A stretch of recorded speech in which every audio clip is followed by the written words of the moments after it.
What's up, everybody? Welcome into the Rebel Report podcast. My name is Michael Borky. Glad that you guys are with me. My apologies for not being live last night. I told you it was a possibility.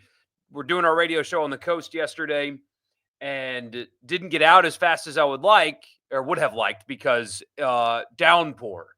And I had to drive like 20 miles an hour for a while on the highway. So just did not get home in time from our radio show on the coast yesterday in order to go live. But there's still a lot to talk about.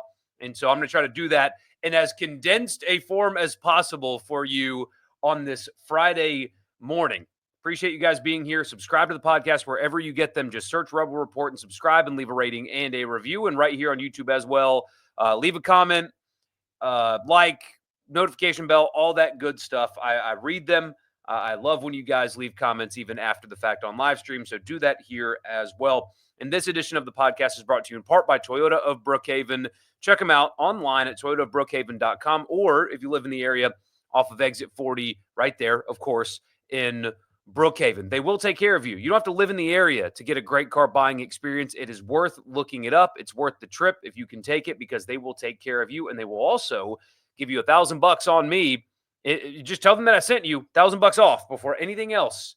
If you just, again, tell them that I sent you or you heard about them on this podcast. They have great in-house financing, one of the highest rated service departments in the state. If you need your existing vehicle serviced, they will take care of you, because that's what they do at Toyota of Brookhaven. So you guys definitely would have asked my opinions last night about it, so I'll give it to you here. The new Realtree helmet, the annual thing now that it's become, the Realtree helmet, and what my thoughts were. Much better than last year's. I was not I was fine with last year's. I got it. It was okay. I get why they are doing Realtree patterns on their helmets. So that kind of changes the way you think about them, knowing that it's not just some goofy alternate that Nike's making them do or whatever. That there's a very good reason why they are partnering with Realtree, and you guys know that. This one much better than last year's. My favorite was still the one with the powder pattern, but this one's fine. It's good. It actually can work with all of their uniforms. I think maybe except for the powder tops, but it's good. It's subtle enough to where you can wear it with multiple jerseys, but it's unique enough to where it stands out as something different. So totally fine with it. It's a good partnership that Ole Miss has with Realtree. It's been very beneficial. I assume mutually beneficial as well, because I see Realtree stuff being worn by Ole Miss fans all over, at least here in the state of Mississippi. So it's fine. It's absolutely fine. You don't need to tweak Ole Miss's uniforms too much. You don't need to go crazy alternate too much. And that was a nice, subtle way to pay tribute to somebody that's been a big supporter of the program while also not ruining the existing look of your uniform. So they did good there. That's not the news of the day, though. The more important thing that we need to talk about, which, by the way, one more day until college football. We got news yesterday that the SEC, after years and years of debate, is going to the 9-game schedule, the 9-game conference schedule starting next season. So what does that mean? That means a lot of things. And so here's just kind of a breakdown. Number one, it means you have a better schedule. As a fan, there's a better schedule for you. And the SEC is maintaining its Power 5 requirements, but it's not Power 5. It's really Power 4. Those are going to continue moving forward. So now on your schedule, you have 10 power conference games every year starting next year. So as somebody, that covers college football for a living, I'm really excited about this because it's more interesting and more compelling games. As a casual fan of all of college football, right? I watch college football every single Saturday, just like you guys. I watch as many games as humanly possible. More compelling games is good, right? It's a net positive for a viewer of the sport. Your team's going to play more meaningful games. You are going to have, as a casual fan, more compelling games on a given weekend. It's a win there. That's what your schedule is going to get better. Your season tickets are going to be, they're going to probably continue to go up in cost, but The value of them will increase with a better game on the schedule, but it also means more losses. 8 more losses have been given to the SEC, with more difficult games means better opportunities to lose. And what I've learned is not every fan base wants more compelling games, or at least not every fan wants more compelling games. I have seen people, not so much with Ole Miss fans, but other fan bases that would rather keep the 4 non-conference games to quote unquote guarantee a win, although those wins, even in those games, aren't necessarily guaranteed. Um, I've seen that. I understand that line of thinking, to be honest with you, because winning is more fun than losing. And sometimes a casual win is a nice way to spend a Saturday. But it does mean that the SEC is giving its own league 8 more losses on an annual basis. And that could have some implications when it comes to the college football playoff. We'll get to that here in a little while. Um, so the power requirement remains, and that kind of alters Ole Miss's future schedules. There's going to be some changes that need to happen here. So next year they don't have a power game yet on the schedule. They have Wofford in November. That'll be the week before the Egg Bowl. Name that mascot, the Terriers of Wofford, by the way, my Furman Paladin's biggest rival. But they have that game at Charlotte on scheduled for September 12th.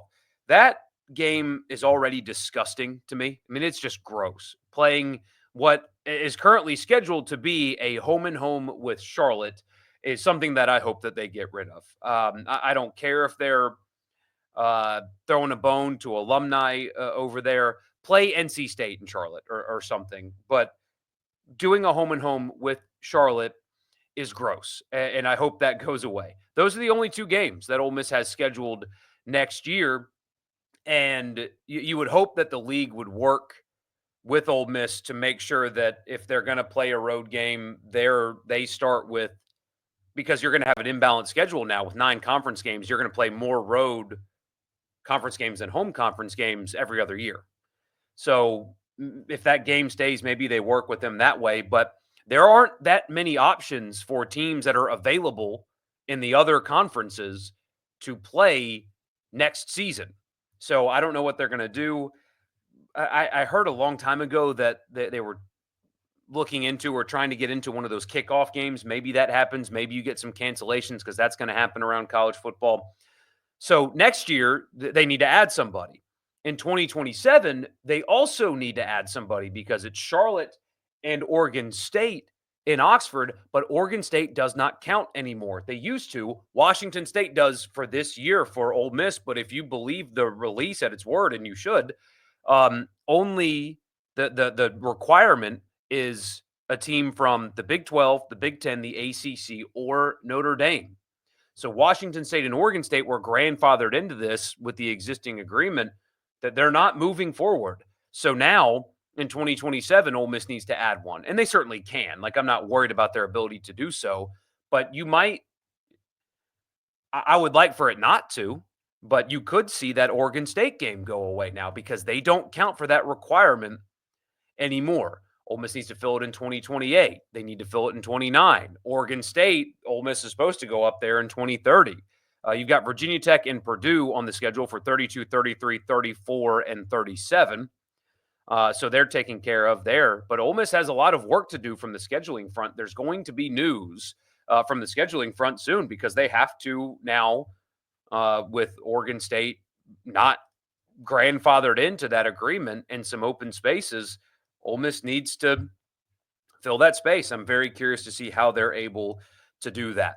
So it also means that more money is coming.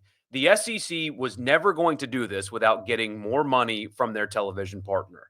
And there's some people that cover college football that are talking about how the SEC was bullied into this. No, they were not. Absolutely, they didn't cave. I saw that too. That they caved to the pressures of the Big Ten. No, they didn't.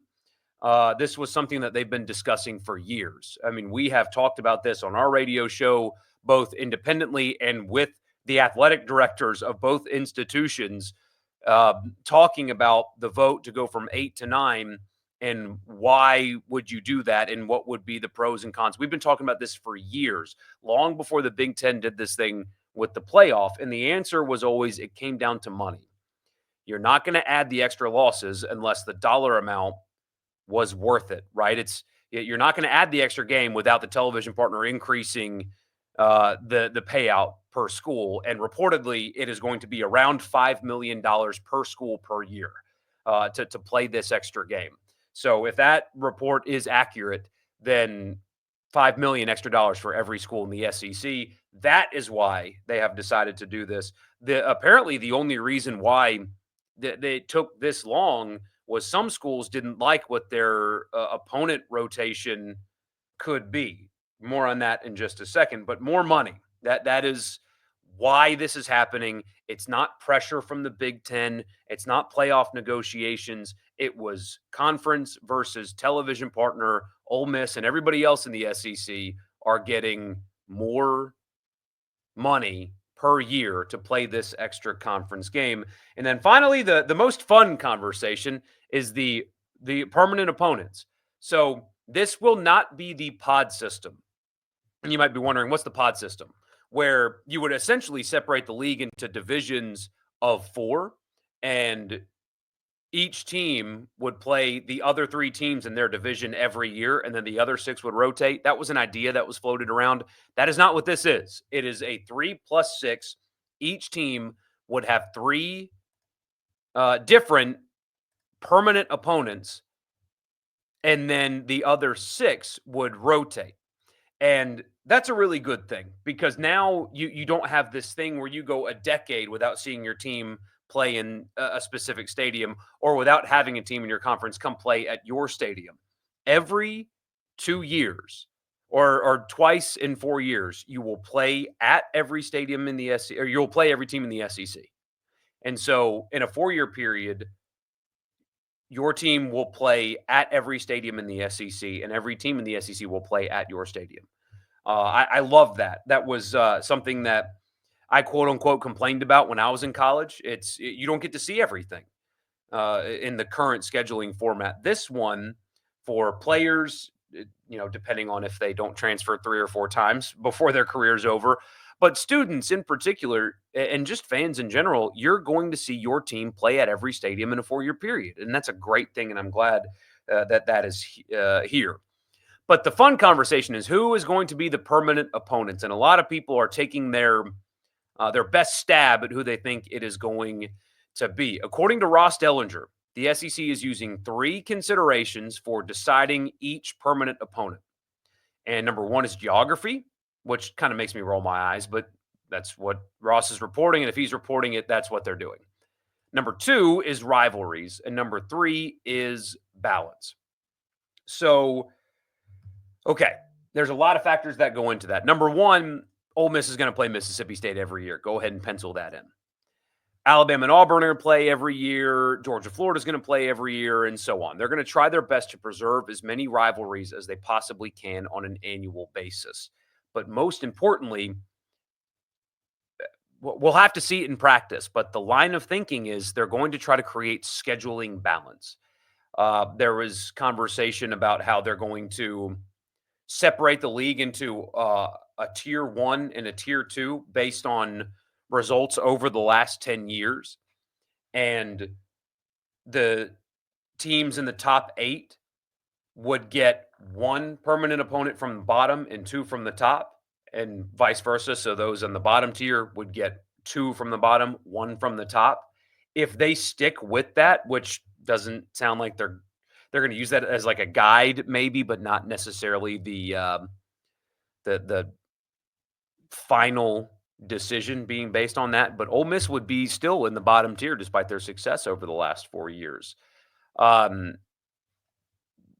Andy Staples put out a list today that had Ole Miss with Mississippi State, LSU, and South Carolina. And again, they're guessing, projecting, stuff like that. Ross Dellinger's was, again, a guess. It was not the list he got from the league. His best stab at it had Ole Miss with Mississippi State, LSU, and Vanderbilt. They are going to try to balance this thing out as much as possible after all of the rivalries are fulfilled. personally, I want to see Ole Miss, Mississippi State, LSU, and Arkansas. I think that Arkansas game's become a lot of fun. The games themselves have been quirky, but the fan bases kind of sneaky hate each other as well. You've got some spice there. It's become it's been a really fun game, frankly, on an annual basis. So I would be disappointed to not see Arkansas. I think that should be an annual game. But if Ross's guess at it, and he said, look, here's how he framed it. He said, it is a guess. It's not an official list. And then he continued to say, I'd expect any official list to differ from this, but not significantly. And remember, Nick Saban accidentally spoiled who Alabama's opponents would have been at the time, but that was part of the pushback is some schools didn't like what their permanent opponents were going to be, and they had to make them happy in order to push this through, apparently.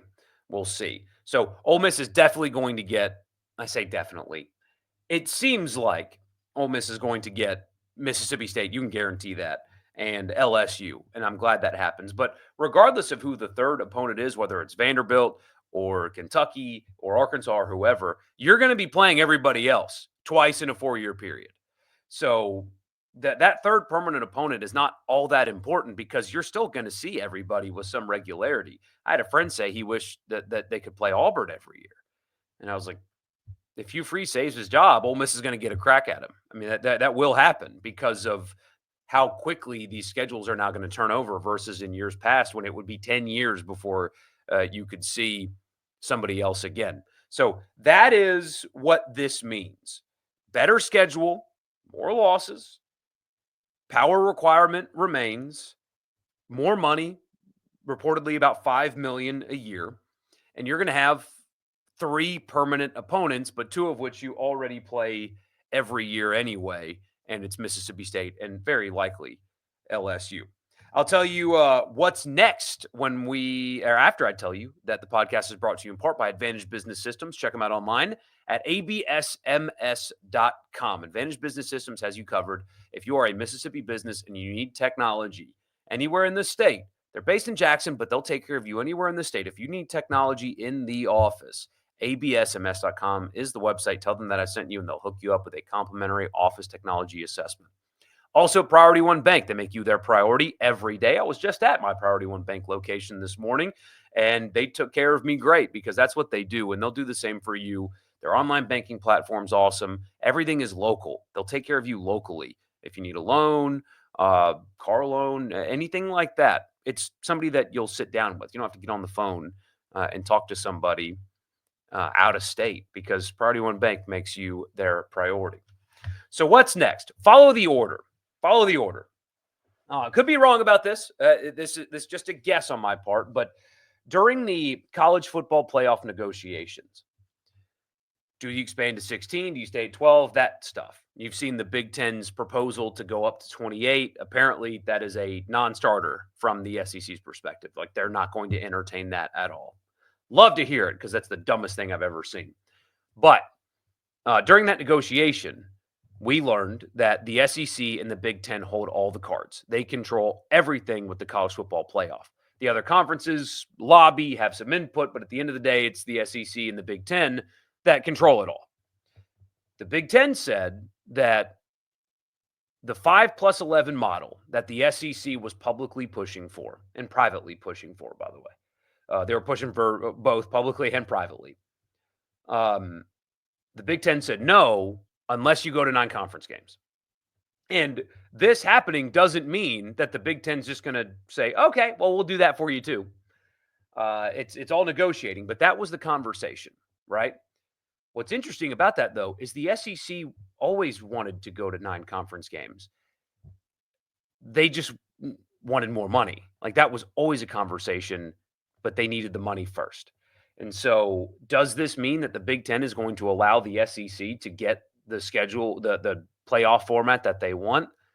Not necessarily. And if you're the SEC, you might think, increasing to a 9-game conference schedule would give our league more losses. Therefore, I need to guarantee more bids.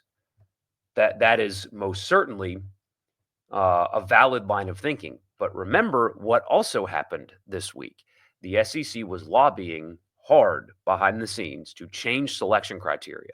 They did it publicly last season, and then it started privately as well, and they got their wish. And not totally yet. They're still working to make it even more direct and defined, but they wanted strength of schedule and strength of record to be a much bigger factor than it was. And some people will say, well, look, here's what the committee said. And they said they take strength of schedule into account. I saw a writer at The Athletic say what the biggest factor is strength of schedule. No, it's not. The chair of the committee told you that last year. They admitted out loud that strength of schedule was not something that they looked at closely. And when you look at, for example, SMU's inclusion in the playoff with their garbage schedule, that tells you really all you need to know, that strength of schedule was not a major factor in the decision making last year. And the league, being the SEC, the league wanted that to change. They have been lobbying for that, and seemingly they have gotten that. So you can, as long as that holds true, you don't have to go to the automatic bids to continue to get as many or more teams than everybody else in the playoff, which is the ultimate goal of the SEC, right? You can argue whether or not that's the right thing, but the commissioners work for the leagues first.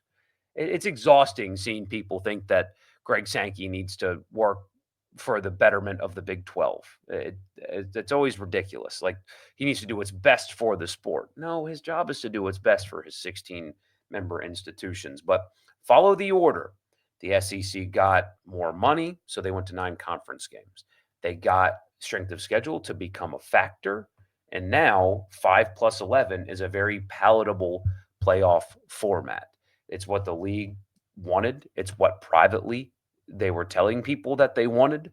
And maybe they'll get it.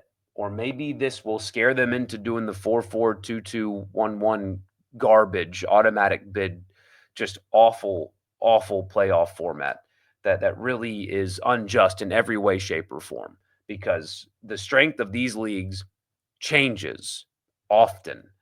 The ACC can have a great year or they can have a bad year, and you're still giving them the same amount of bids guaranteed every year. What if the SEC is elite this season and you're only going to give them a set number of automatic bids? What happens if the Big Ten regresses back to the mean? You're going to guarantee them the same number of playoff bids as the SEC. That is a very short-sighted and bad format, because you are treating the conferences as if every year they are the exact same, and they're not. Some years the ACC will deserve more than 2. Some years they'll only deserve 1. Some years the SEC will deserve more than 4. Some years the SEC will not. And to just force feed and guarantee some 8-4 Louisville team a playoff spot, to me, is a joke.